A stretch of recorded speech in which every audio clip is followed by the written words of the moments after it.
Welcome into another off-season edition of the Magic Valley Prepcast on IdahoSports.com. Talking to some of the influential people, athletes, coaches, administrators, etc., from District 4 here over the past school year. Brandon Baney, as always, joined by Scott Burton. Scott, what's going on? Just trying to nurse a black eye. Just so people watching this thing are going, what in the world happened to him? Well, you don't backtalk your mother. Let's just put it that way. Right.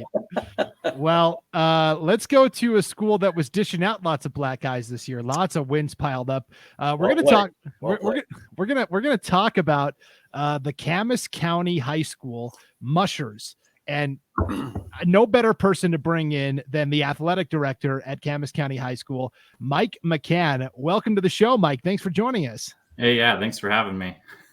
Yeah, we are so excited to bring you on. We're brainstorming a list of off-season guests that we wanted to bring on to the Magic Valley Prepcast, and right away I said we've got to get somebody from Camas County because Scott kind of inadvertently dubbed this the year of the Musher. It was something he kind of said in passing, like way back in September, maybe on the Prepcast, and it really caught like wildfire, and everywhere we went we heard, yeah, year of the Musher, let's go. Mike, how exciting of a year was it at Camas County High? Oh, it was a fun year. I can't believe the year's over. It's kind of crazy that we just finished up school, but it was a wild, fun year. A year that I think for a lot of people who have been watching Camas County for a while or kind of knew it was coming up, they could see this coming, see how good our teams were going to be. And I think this is the first year of the Musher. Maybe we should call it that because we're not done. We've got some other things we want to accomplish over the next few years, and hopefully we can push it even farther than that. But yeah, this is a really fun year to be a part of. Yeah, it was fun to watch too. Just watching a small school. Year of the Musher, it's just got a ring to it, and it does. And we go to our AD meetings, and I think I heard somebody kind of chip that to me a little bit at one of our meetings. Just like, yeah, that just sounds good. But you guys in Camas are obviously dealing with very low numbers. This is a tiny school, and so you're in that situation to where you've got some outstanding athletes. You have some people coming up, but one kid moves. One kid gets hurt, it changes the complex of everything that you're doing. It's true. Yeah. I think our numbers right now are a lot better than I think they've been for a long time. We've got about 70 kids in the high school, but I just finished up my third year, but I think a few years before I got here, I heard we only had like 30 kids in the school. So it's kind of crazy for me to hear that and hear that we're like double what we had just a few years ago. But yeah, one kid moves or one kid gets injured. And I think, you could see that, especially with other small schools that we play against. It's like, man, that team's going to be really good. And then a kid moves or a kid gets hurt and all of a sudden they're not as good. And that could easily happen to us. So that's the crazy thing about being a small school. But it's fun because you get to be close to these kids and be part of their journey and see the work that they put in to be great. So it's fun to be part of the small school. So Mike, you talked about the student body population doubling just in the time that you've been there. Are we seeing a population influx to Fairfield like we're seeing in other parts of Idaho, or how do you chalk that up? I don't really know why we were so low a few years ago. And obviously I'm pretty new to Fairfield. But I know there's a lot of people that want to move here, and a lot of people that want to be part of not just what we see athletically here, but I think our community is growing, and it's a great place to be. I mean, who wouldn't want to live in Fairfield? It's beautiful here, right next to a ski resort. If you don't like snow, you might not want to live here, but it's a great place to live. And so I think there are a lot of people that want to move here, and we have had some growth, and I think we'll probably have some more growth over the next little while. And growing up here in the Valley, Fairfield was never one of those places that people thought about going to live. It was a place where Soldier Mountain was, and that's kind of how it was looked at. But, over the course of the years, I think it's been one of those kind of hidden gems as far as a locale and a place to live, because it truly is gorgeous there, tucked away in the middle of nowhere, and which is awesome. And the way that the world's going now, people are trying to get away from people. It's true. And so those kinds of destinations become paramount. And boy, Fairfield really is a beautiful, beautiful place. But you're right. You better like the snow. Yeah. Own a snow machine or a sled or a pack of dogs to carry you around every once in a while, because that's going to be that way for a while, isn't it? Yeah. It's funny you talk about like not many people talking and you're thinking about Fairfield for a while. I mean, I grew up in Gooding. That's where I graduated from and lived till I went to college. And when I was first applying for jobs after finishing up college, and I saw Fairfield, and it was like a joke to my wife, like, oh wow, what if I applied to Camas County and worked at Fairfield? And it was like a joke. And she was finally like, well, you should apply. And thankfully she encouraged me to apply, because I applied and the next day interviewed and then got the job like within a couple of days of applying. I tell her all the time, thank you for pushing me to do that, because I can't imagine being anywhere else now. I love it here. You guys talk about growing up in the Magic Valley. As somebody who's not from Idaho, I'm from Montana originally. It was very confusing to me. I had no idea where Camas County was located, because you've got up north the Camas Prairie, and where I live in East Idaho, there's the Camas Wildlife Refuge. And then I find out that Camas County is actually, kind of in the middle of the state. It's very confusing to an outsider. A lot of Camases. Yeah. Well, let's dive into what happened this year at Camas County High School. I think we have to start all the way back at football season, where I'll admit, Mike, when we got the bracket for the 1A D2 playoffs and I looked at it, I said, not only is North Gem going to beat Camas County, I said, I like North Gem to win the whole thing. I thought the bracket set up pretty well for them. And to the credit of the Mushers and Coach Kramer, they came out and defeated North Gem in probably one of the most exciting games of the year around the entire state. What was that like to come in as David and slay this big Goliath from North Gem in the football playoffs? It was fun. I can tell you that. I admit during that game, I was incredibly worried in the first half when we were down a lot. But going into that game the week before, I know it is cliche, but I think everybody in the school, all the kids were like, yeah, we're going to win this week. Like there was a strong belief. And I think that obviously contributed to winning, because they really believed we were going to go and pull off the upset. And I'm in North Gem. They were an incredible team. And I knew we could beat them, and I knew we had the talent to do it. But I have to admit, I was kind of shocked afterwards, like, wow, we actually did do it. But it was really fun going into that game and seeing just the confidence from the kids explode from that win. Sadly, we couldn't keep it going more than 1 week, but just that game, just some of the individual performances and just the way that team worked together and just executed perfectly the game plan that Coach Kramer and the coaches had was incredible to watch, and really fun to be there cheering it on.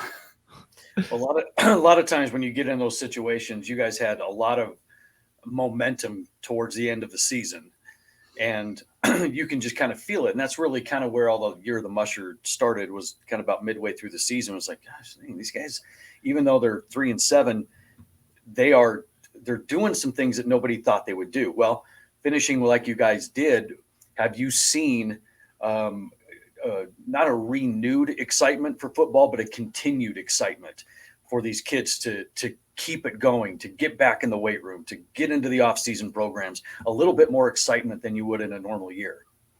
Yeah, I definitely think, overall this year, some of the success that we had has really fueled that enthusiasm to improve and to get better. And I think really in football, I think we were almost a year ahead of pace. We had some great seniors on the team that obviously we knew were going to contribute to that success. But outside of those seniors, we've got a lot of sophomores that were on that team, and just young kids that were starting. And I think we kind of expected like next year and the year after to be the year we really saw some success in football. And so this year, to do what we did, our record wasn't great, but we knew we were better than our record, and we felt like we were a year ahead. And so now there's even more excitement. Like, wow, if we did that this year, what can we do if we keep working for it? And I just hear kids all over talking about all the work that they're putting in, and I feel like every time I come by the school, there's kids in the weight room working out with the coaches, and they've got their plans for the summer, and yeah, there's definitely a lot of enthusiasm about not settling with what we did this year, but trying to push it into the future as well. Yeah, that's what you talked about. It's not the year of the Musher, right? It's going to be a couple of years of the Mushers. This thing's going to continue on into the next season. Scott, I remember you telling me you had talked to Coach Kramer after that playoff game, and you kind of relayed the story on the Prepcast. It was kind of a wild finish. A lot of guys were gassed because I think the final score was like 42-36, and it was this mad comeback for Camas County in that North Gem game, and to the point where it was late in the game, and I think it was, and correct me if I'm wrong, Mike, but it was like a 4th down or something, and Camas was basically deciding whether or not to go for it, and they called or they asked for a measurement. They asked the chain gang to come out and measure, knowing already that they didn't need the measurement, but they just needed to call for the chains so everyone could get a breath, right? Everyone could take a chance to get their breath back. Is that right? Yeah. And Dawson Kramer had a huge game and just was the workhorse that every time we needed a yard or two, he got the ball. Incredible player that just, he kind of willed us to some first downs and helped will us to that win. And 3rd down, it was really close, and I was standing right at the chains, and I was like, it's short. Like, we're definitely short. And I was standing there with some other people. It's like, yeah, we're short.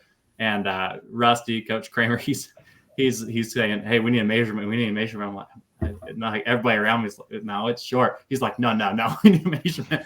He's like, we need to get Dawson a little breather so he can carry this. And so, we got the measurement. It was short. Like, it was closer than I thought it was going to be actually when they measured it.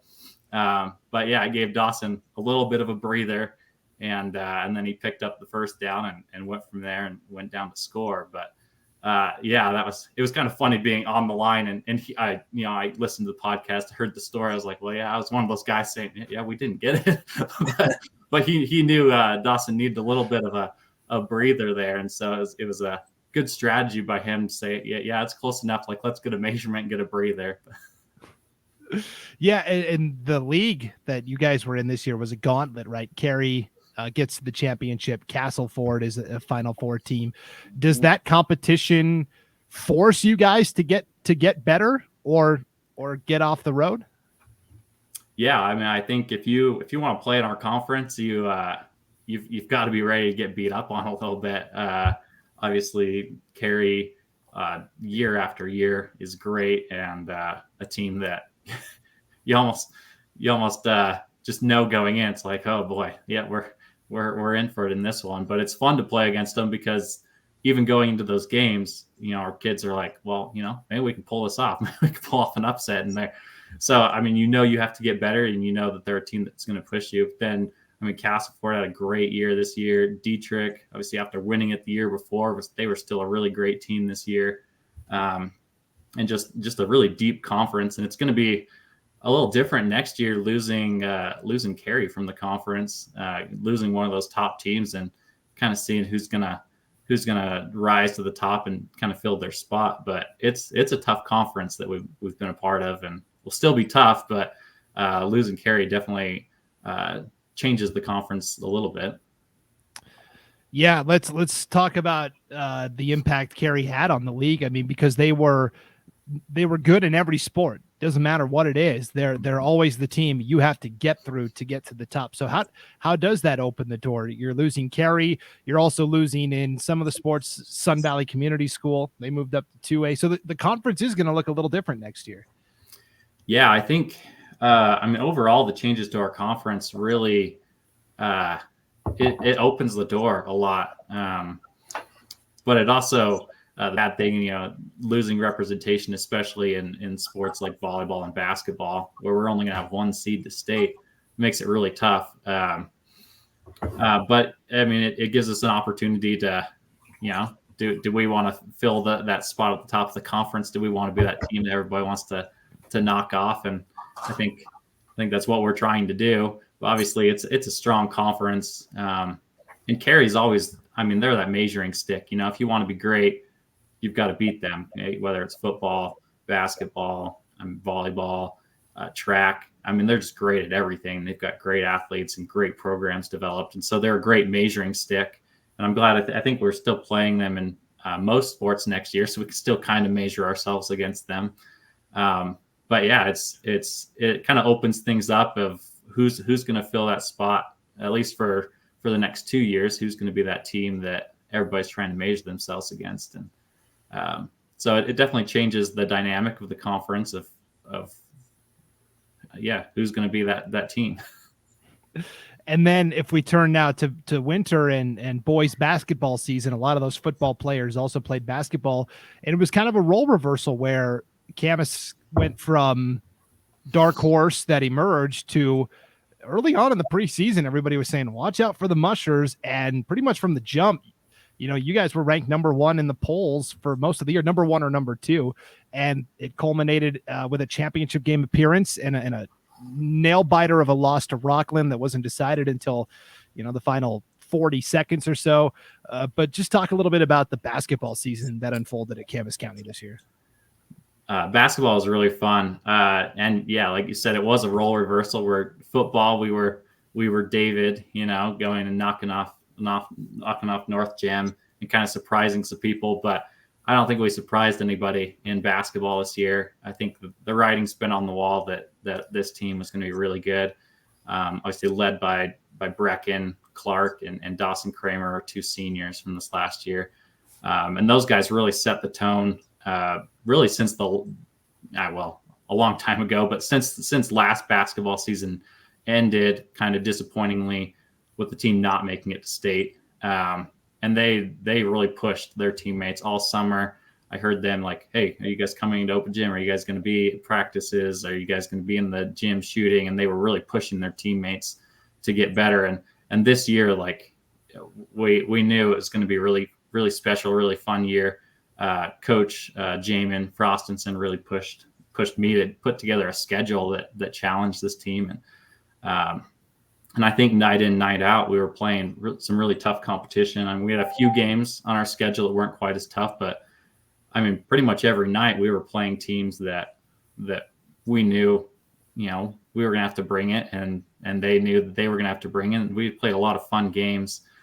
But yeah, throughout the season, I mean, led by those 2 seniors and then our sophomore group. I mean, started 3 sophomores the whole year with those 2 seniors, and just the growth that they all had from the year before, where we fell short of the goal of making it to state, to this year, where they're saying like that they were talking about qualifying for state the whole year. And I think that was one of the big focuses. Is I really never heard kids on the team talking about trying to like what they wanted to do at state. It was all like, we've got to get to state, and they were focused on that goal the whole year. And, you know, game after game, just preparing for that district tournament, because our district tournament, as we've talked about in football, we've got a really tough conference, but our basketball conference is equally tough. I mean, displayed by the fact that we went and we were technically the number 3 seed going into the tournament because of a loss we had in there. But yeah, this team was so focused, and I was just shocked. Sometimes I'd go watch, kind of see how they were watching film or how they were practicing, and the focus of this group was kind of insane. And the way they talked about basketball, I had no idea what was going on most of the time. They're just super intelligent basketball players, and it was kind of fun to watch them grow throughout the year. And obviously, you know, I think one of the most important games of our season that shaped the whole year was actually that loss to Cary during the regular season. I think it was probably the best thing that could have happened to our year, losing that game, losing it by 1 point in a game we didn't play well. And we actually, still almost won the game. And I'm looking back, I'm really glad we didn't win the game, because I think it would have, you know, maybe fed the egos of like, oh yeah, we played bad and we still beat a really good team. But losing that game and the focus that they came out of that game with was just insane. They were so focused on getting better, and when we played Cary in the district tournament, you could tell our team, they were ready to redeem that loss and get to state. And so that was really fun seeing how that one loss, we had a few other losses, but that loss really shaped our season as far as how focused they were going through the rest of the year. Yeah, you guys were definitely dialed in towards the coming down the stretch in the latter half of the season. And it's funny how a loss will do that to you, just to refocus a group, and you guys only had 4 of them. So you had to make the most out of them. But you're right. That was a timely loss. And we saw that coming. And when it did happen, and I can't remember if we thought about mentioning it or we actually did mention it, because the year of the Musher was still going on. All the momentum from football sets the tone. Basketball kept it going. But when you guys lost that one to Cary, it's like, you know what, that could be the best thing that happened to these kids. And it turned out to be one of the best things. And you guys had, your coach of the year in Frostenson. You had your Brecker was your MVP. Your defensive player of the year in the conference was Dawson. And then you've got 2 young kids, sophomores, that are going to start to kind of emerge and have to carry the mail, right? The Smiths, Tristan and Troy. And they were second team and honorable mention in the conference as well. But, are those the guys, or those the kids that are going to have to step up and take the place of the Brecken Clarks and the Dawson Kramers?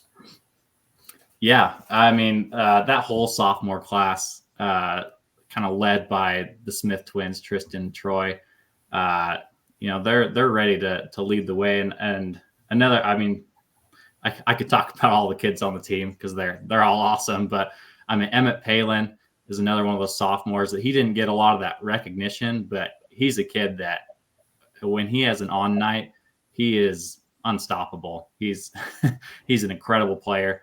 And I think he's going to be one of our real leaders this next year. One of the most athletic kids I've ever been around. And he's grown a lot this year, physically and emotionally, I think. And I think he's really going to help carry that team. Tristan is the point guard. And thankfully, if you looked at our team on the court last year, we weren't very imposing. We've got some small guys out there. I think Dawson and Emmett were the only 2 guys over 6 foot in our starting lineup. But next year, a lot of these sophomores are growing. We might have 3 or 4 guys over 6 foot in our starting lineup next year.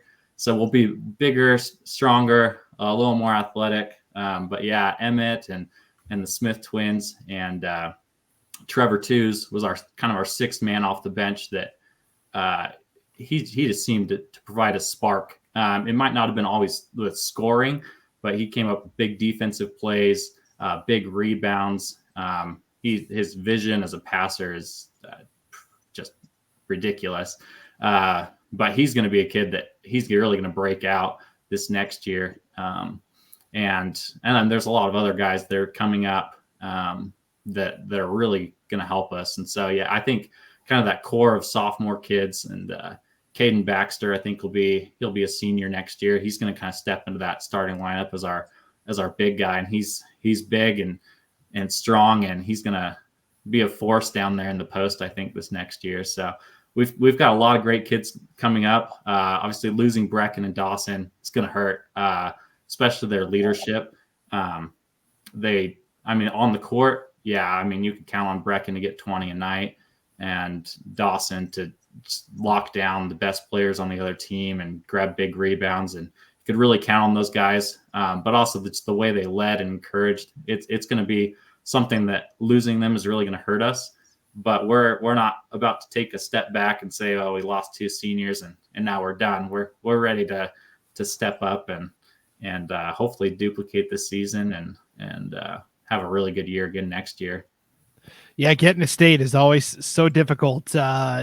I was at Caldwell High School where the tournament was taking place, the 1A D2 tournament, just to drop off some gear. And I saw some Camas County fans that, the tears were welling up because this isn't a place that Camas County has gotten to often. And so it was really cool to see the fans taking that emotion and be able to be a part of that. And I think the easiest way to say it's hard to get back to state is by looking at the girls basketball team. That was actually my first introduction to Camas County athletics, was at girls state basketball 2 years ago when Coach Boats and his team made it to state. And I remember thinking, like, this is kind of a plucky, scrappy team. There's only 7 players on the team. And I'm talking to Coach Boats, and I said, well, he said, this is the first time we've been to state since like 2002, 03, something like that. And we think the second time in school history. And I said, well, maybe this will be the start of something. He said, yeah. Right now, though, it looks like I'm not going to have enough players to even have a team. I'm losing 2 seniors and 1 girl's moving to Washington. So we got to try and recruit some younger girls to come out. Otherwise, I don't know what we're going to do. And it ended up being fine. You guys had enough players.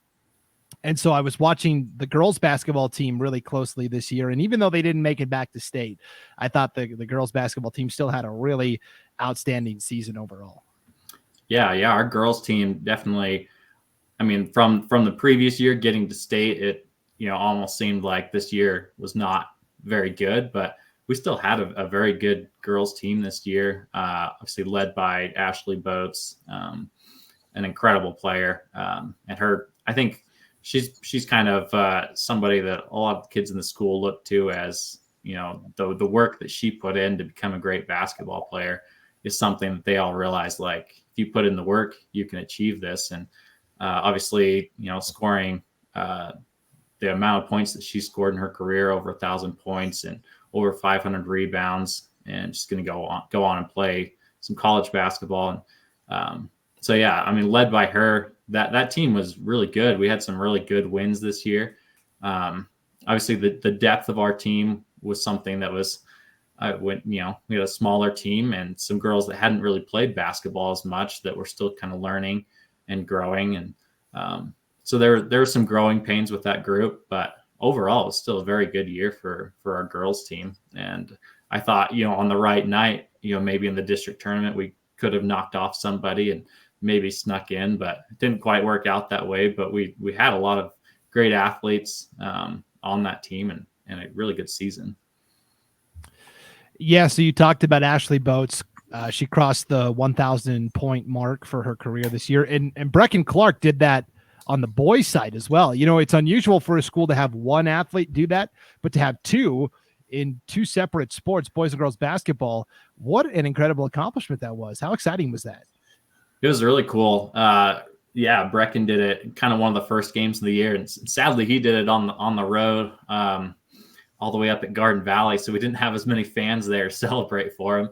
But still, it was great when he came back the next game. We recognized that and kind of let the crowd cheer and support that. And then thankfully, Ashley did it here in our gym, and just to see the crowd react and with that was really fun as well. And yeah, it's been really fun watching those 2 seniors because just they're great examples for our younger kids, and not just the kids that are in high school now, but also down to our elementary school, because we're all in the same building. So our elementary school kids see our high school kids and kind of see the example that they set. And so it's been really cool to see how some of these younger kids come to games to watch those 2 and watch their accomplishments. And I think, it's probably motivated and inspired some of those younger kids. And, maybe 10 years from now, we're going to have some more 1,000-point scorers that were inspired by those 2.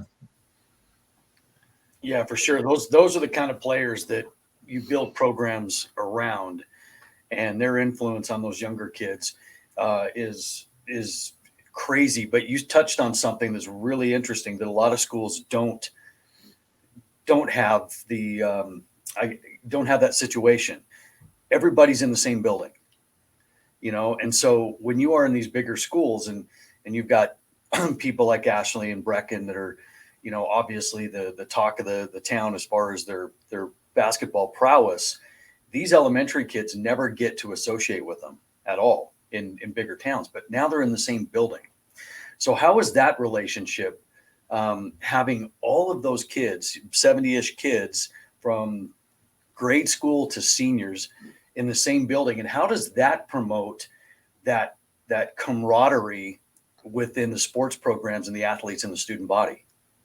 Yeah, I think it's really cool that we're all here in the same building, and Yeah, I mean, we have some of the high school kids that are in the classes around the elementary school kids, like lunchtime, they'll go out for lunch recess as part of their class to interact with those kids and play basketball with them or play other sports with them and encourage them that way. So, these elementary school kids get to interact with these kids and look up to them out there at practice or out there at recess. And then sometimes these high school kids will TA for me for other classes, like because I teach K through 12 PE.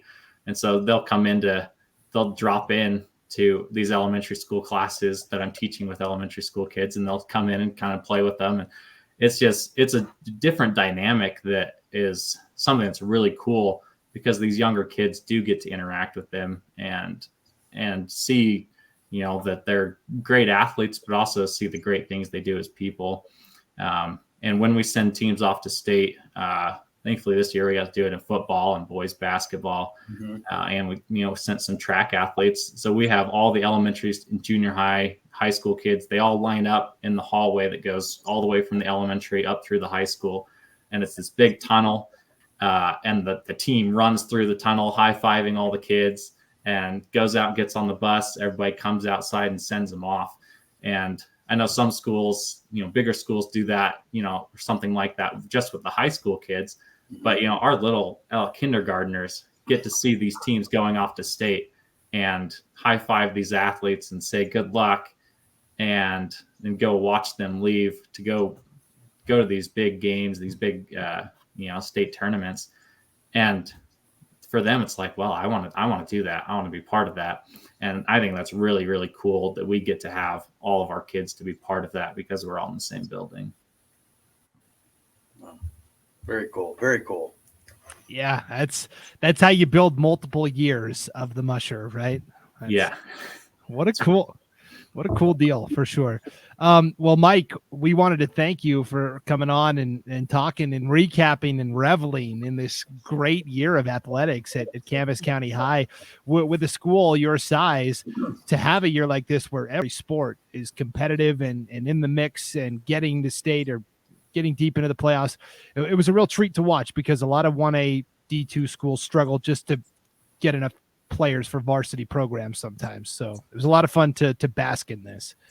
Thank you. Yeah. Thanks for having me on. And it's fun to talk about this last year that we had, because it was really, really great to be part of, really fun to watch the kids and the coaches and the community and just the way everybody came together. And I'm hoping we can duplicate it for many years to come. Hopefully my kids all get to be part of it as well. Hopefully we're talking Year of the Musher Part 20 or at that point or something. But thank you for having me on, because it was fun to be part of this season. It's fun to talk about these kids and what they accomplished. Absolutely. Well, Mike McHan, athletic director, K through 12 PE teachers. Well, I know you small school ADs wear a lot of hats. So yeah, health teacher as well. So I got to throw that in there. There you go. Mike McHan from Camas County High. Thanks for joining us here on the Magic Valley Prepcast. We appreciate it. Yeah, thank you. All right. Scott, the Year of the Musher, but part 2 might be on the way this fall. Well, I think one of there were a lot of interesting stuff that McHan told us that is just unique to that size of school. That it's always fun to hear that different perspective, because those smaller schools have a completely different world they live in. And I was really just intrigued by the fact that they're all in the same building. They all get to build that camaraderie, whatever. But, I'm thinking as we're going through this thing, I tell you what, they've got a marketing thing there. If they just grab these T-shirts that just says Year of the Musher, and it could be a reoccurring thing. And all we want is just a little shout out. That's it. I thought you were going to say all we want is 15%. You know what? I'll take 11%, and then we'll just call it good there. But I think they're onto something there, and it sounds like they've got that mentality of it's not rebuilding, it's reloading. They've got some tough athletes to replace, but they also have some young ones that are ready to step up. So I'm anxious to see what the Mushers do, moving forward.